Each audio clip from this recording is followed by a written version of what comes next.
I was 28, dressed in a fitted navy sheath dress that took me 3 tries to pick out, sitting between 2 distant cousins I hadn't seen since Rachel's high school graduation. One of them, I think his name was Jeremy, was chewing with his mouth open. The other kept texting under the table. I stirred my wine with a plastic straw like I was mixing a potion, watching it swirl into a deep burgundy spiral, wishing I could disappear down with it. The restaurant was everything my parents loved. Phoque French, softly lit, waitstaff in stiff uniforms, the kind of place where the plates looked hand-painted and the butter came shaped like roses. The kind of place they'd never taken me to when I was younger. I'd seen it in photos, though. Photos of them with Rachel. Always with Rachel. It was their 30th wedding anniversary. Pearls. Tradition. Legacy. The words my mother had used in her invitation. A mailed one, with a gold seal and my name printed under and guest, even though they all knew I'd be coming alone. The dinner had been moving forward like clockwork. Glasses filled, laughter rose and fell in waves. Servers appeared just before anything emptied. The air buzzed with the illusion of warmth. And then Dad stood up. He tapped his fork to the side of his wine glass. The room quieted, obedient. He smiled that proud, politician's smile he always used when speaking in public, the one that never quite reached his eyes. To the greatest gift of our marriage, our daughter Rachel. Applause broke out like a reflex. Rachel, glowing in a pearl-toned dress that probably cost as much as someone's rent, covered her mouth in mock embarrassment. "Oh, Dad," she cooed. Mom leaned across and kissed her cheek, whispering something just for her. Rachel laughed, nodded. The camera flashed. Another photo that would end up framed on the mantel or cropped into a social post about gratitude and family. I sat there, still, smile frozen. The kind you wear when your stomach is flipping but you've trained your face not to show it. The sound around me dulled. I could still see mouths moving, hands clapping, champagne being poured, but it all felt underwater. My heart didn't race. It dropped. Heavy. Settled somewhere around my knees. I wasn't shocked. That would have implied I hadn't seen it coming. I was confirmed. Confirmed that all those moments where I thought maybe I was being too sensitive, too dramatic, too bitter, those moments where I gaslit myself into believing I'd just imagined the favoritism, were lies. I hadn't imagined anything. It was right here, on display, crystal clear, under warm chandelier light. Rachel, the daughter they prayed for, the daughter they spoiled, the daughter whose name was always spoken in fond, lilting tones, and me, I was the buffer child. The practice round, the one who paved the road she got to glide on. I helped Mom study for her real estate license while feeding Rachel strained peas in a high chair. I sat at her recitals, her PTA meetings, her cheer competitions, always in the background. I took a gap year from college when Dad lost his job so Rachel could stay in her private school. But here, I was scenery. I excused myself between the entree and dessert, said something vague about work, smiled at the table with practiced politeness. No one stopped me. No one asked if I was okay. The valet had the car ready within minutes. A black Escalade pulled up under the circular drive, glossy as ink under the night sky.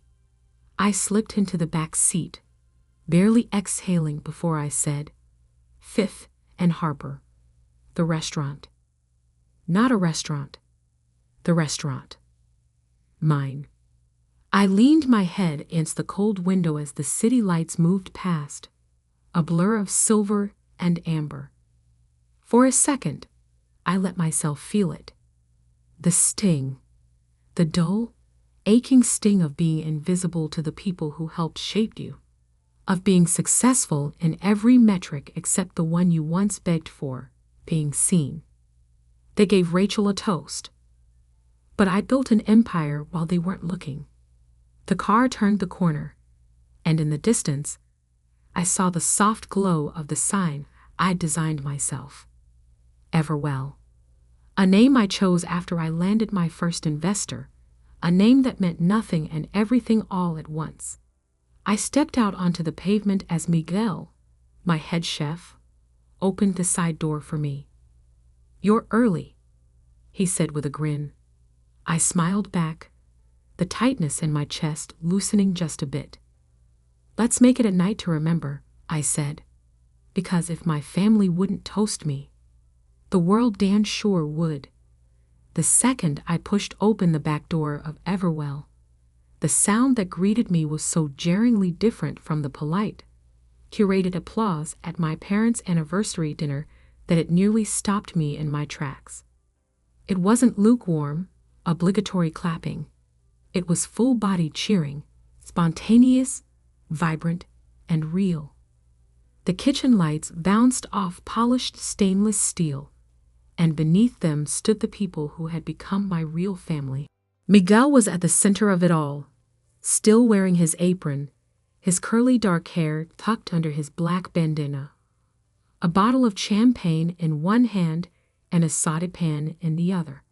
"To Madison," he bellowed, loud enough to rattle the spice racks, "for closing the EdgeTech deal. $75 million, baby. She's not just our boss. She's a freaking genius." The cork flew into the ceiling. Champagne arsed in the air like confetti. The kitchen erupted. And I, who had spent the last 3 hours sitting invisible in a room full of relatives who knew my name, but not my story, finally felt seen. Someone handed me a flute. Miguel raised his own and gestured toward me. "Come on, Mads. Give us something. A toast, a TED talk, a power move. Anything." Laughter circled me like warmth. Real warmth. Not the artificial glow of chandeliers or the forced smiles of family who only notice you when they need something. I glanced around at my staff, my team, people who had seen me scrub grease off walls at 2 a.m., cry in the walk-in freezer after failed investor meetings, negotiate supplier contracts over Bluetooth while folding napkins. People who had stayed through the storms. People who had earned the right to toast me. I raised my glass. It trembled, just slightly. "To the ones who believed before anyone else did," I said, "and to the future we're building, together." The clinking of glasses followed, and the sound wrapped itself around me like armor. We moved from the kitchen to the private dining room, a space designed more like a creative studio than a formal restaurant. Exposed brick walls, soft lighting, modern art. Every chair was different, deliberately mismatched. It was the opposite of my parents' world. Imperfect, soulful, intentional. I settled into the corner bench, tucked beneath a massive canvas I had commissioned from a local artist. It depicted a woman mid-stride, carrying a house on her back. It felt like me. Plates appeared, toasted brioche with fig jam, charred octopus, my favorite, crispy duck with rosemary glaze. No one was filming. No one was live posting. This wasn't about performative celebration. This was about truth. "Can we talk about the press release photo?" Gina, my operations manager, leaned over and whispered with a smirk. "That power pose? You looked like you were about to buy NASA." I laughed, and it wasn't forced. "It's the heels," I said. "They gave me delusions of grandeur." "You've earned grandeur," she said, more serious now. That word, earned, hit different, because nothing in my life had ever been handed to me. Not praise, not favor, not love in the easy, uncomplicated way Rachel received it. Rachel, who got to fail gently, who got bailed out of parking tickets and bad breakups and half-baked ideas. Rachel, who had dinner waiting for her when she got home from yoga and tuition paid for with barely a question. Rachel, who cried when she scratched her Audi and got a new one a month later. Me? I was the kid who learned to microwave dinner at 9. The one who took her first job at 15 to pay for AP exam fees. The one who typed her college essays in a library computer lab while her parents were at Rachel's cheer competition in Orlando. I didn't drift into this life. I clawed my way into it. And yet, the ache still lingered. Even in this room, with all this love, a sliver of something bitter remained lodged in me like a splinter under skin. Because no matter how loud the applause or how staggering the valuation, part of me still wanted them to say it.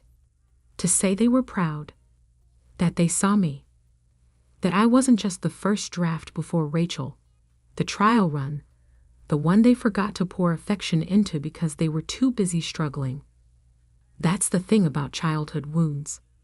Success doesn't stitch them up, it just wraps them in silk. But here tonight, I let the silk rest gently over the scar. Miguel poured me another glass. "What are you thinking about?" he asked. I paused. "Just how surreal it is to be toasted in my own restaurant," I said, "after all these years of being the one clearing the plates." "Tables turn," he said simply. Yes, they did. And this time, I was at the head. 3 days passed like slow-dripping poison. Each hour another echo of that toast, that applause, that hollow smile I wore like armor. I kept myself busy, booking meetings, reviewing contracts, pretending the ringing in my ears was just the espresso machine and not the sound of old wounds reopening. Then Mom called. Her number lit up my phone screen with the same sterile chill it always did. No emoji, no photo, just Mom. Like it was some universal title, and not a person who forgot I existed unless Rachel needed an audience. "You didn't come back to the house after dinner," she said, skipping hello, the way she always did when something wasn't about me, but somehow still my fault. Rachel was worried. "Rachel will live," I said flatly, leaning back in my office chair. My voice was controlled, clipped, perfectly professional, the same tone I used when declining a lowball acquisition offer. There was a pause, the kind that says this is where she'll pivot to guilt. "I just wish you wouldn't be so cold, Madison." Cold. That word sat in the air like smoke. I could practically feel the heat behind her crocodile smile, painted over with concern, but tight at the edges, sharp like a knife you didn't see coming. Then in the same breath, as if it were an afterthought, she loved the Cartier watch. "What Cartier watch?" "Oh, well," she said, her voice sweetened artificially now, like she was stirring sugar into something bitter. "Your father and I gave her a little something for the anniversary, just a token of appreciation. $15,000, nothing extravagant." I'd blinked, actually blinked, had to replay her words in my head like they were a bad line in a sitcom. "A Cartier watch," I repeated. $15,000 for your anniversary. "Yes, well, she's worked so hard on her interior design blog. She's really taken off this year." I laughed. Not the kind that comes from joy, the kind that bubbles up involuntarily, like acid reflux after swallowing something rotten. "You gave her a $15,000 luxury watch for your wedding anniversary," I said. Meanwhile, I sent a $400 flower arrangement and didn't even get a text back. "Oh, Maddie," she sighed, the way people sigh when they're tired of pretending. You know Rachel's always been more sentimental. No, she's always been your favorite. The words didn't leave my mouth, but they hummed like static at the back of my throat. I didn't have to say them, she knew. We both knew. That was the unspoken truth tying every year of my childhood together like threadbare string. Rachel, the soft one, the one who cried at commercials, who hugged first, who got good at playing the part. I was the builder, the fixer, the one who got told I was too much whenever I dared show emotion.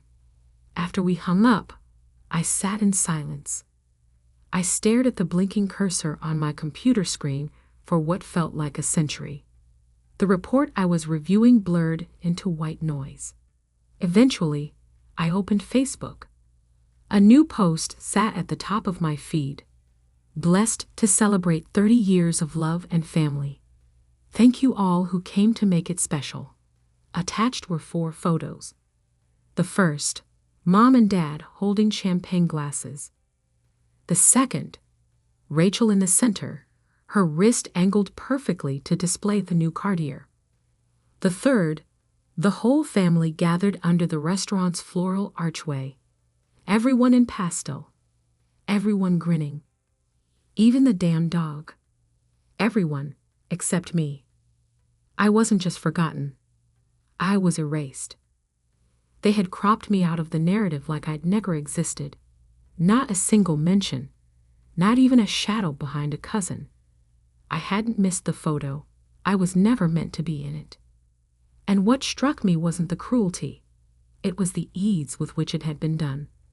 A single shutter click, a quick crop, and the story rewrote itself. A family of 3. No missing piece. No inconvenient daughter with a spine. I stared at the image, and all I could think was, they look so happy without me. Not guilty. Not conflicted. Just glowing.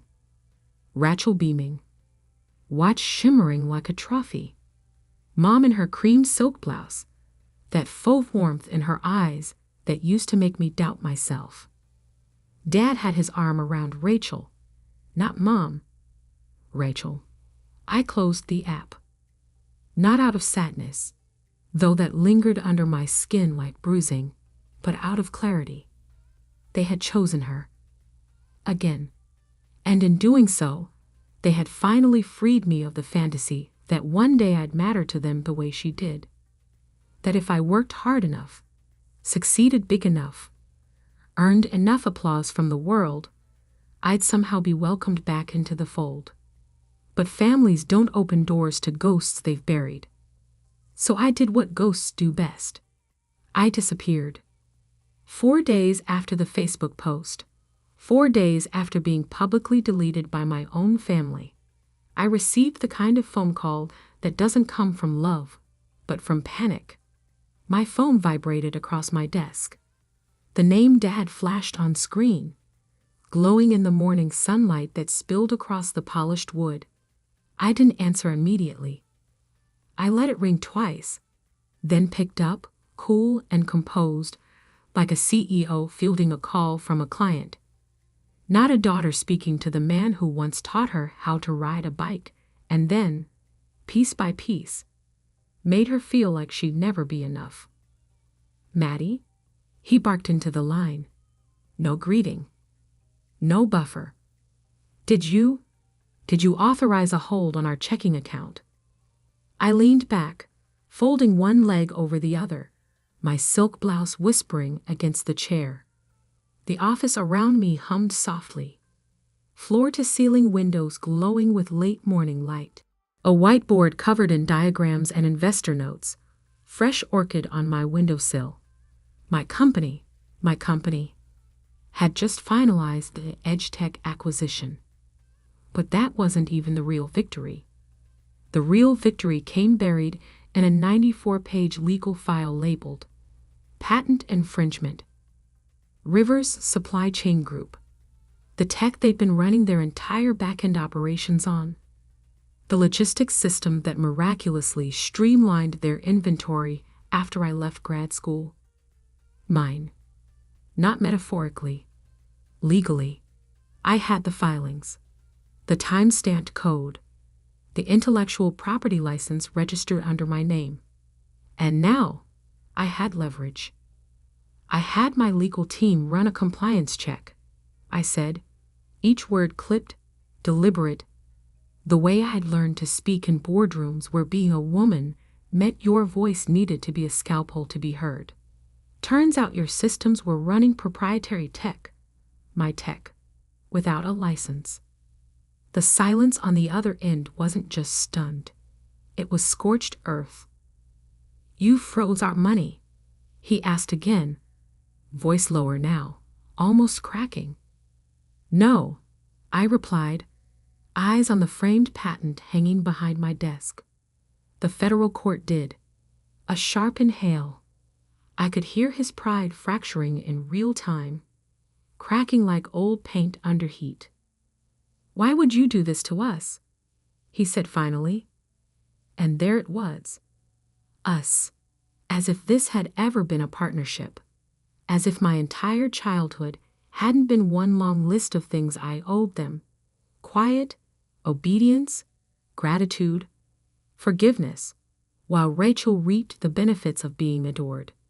I didn't raise my voice. I didn't gloat. I didn't even blink. I didn't do anything to you, I said evenly. I built something. You took it. Now I'm taking it back. Another pause. Then soft, sharp, laced with resentment. You always had a vindictive streak. That was the moment I smiled. Because it confirmed everything. They didn't see what they'd done as theft. They saw my response as revenge. Not justice. Not consequence. Not ownership. Just me, acting out. Being difficult. The way I always was when I dared to want equal treatment. You mean a backbone, I corrected. Do you know what this will do to us? He snapped. Your mother is beside herself. The same mother who gave Rachel a Cartier watch while pretending my flowers didn't exist. The woman who smiled for the camera while I was cropped out of frame. The one who, 3 nights ago, said I was the cold one? She'll adjust, I said. In truth, I didn't care whether she adjusted. I wasn't doing this to teach them a lesson, or make them grovel, or seek some manufactured version of closure. This wasn't about revenge. It was about integrity. It was about reclaiming what was mine. What they had stolen under the illusion that family means never having to ask for permission. They never saw me as a founder, or a visionary, or even as a threat. Just their daughter. Just the helper, the background character, the one who was supposed to be proud. When Rachel got praised for breathing, and I got praised for being responsible. They thought they could use my work, my brain, my labor, and still pretend I didn't matter. But patents don't care about family trees.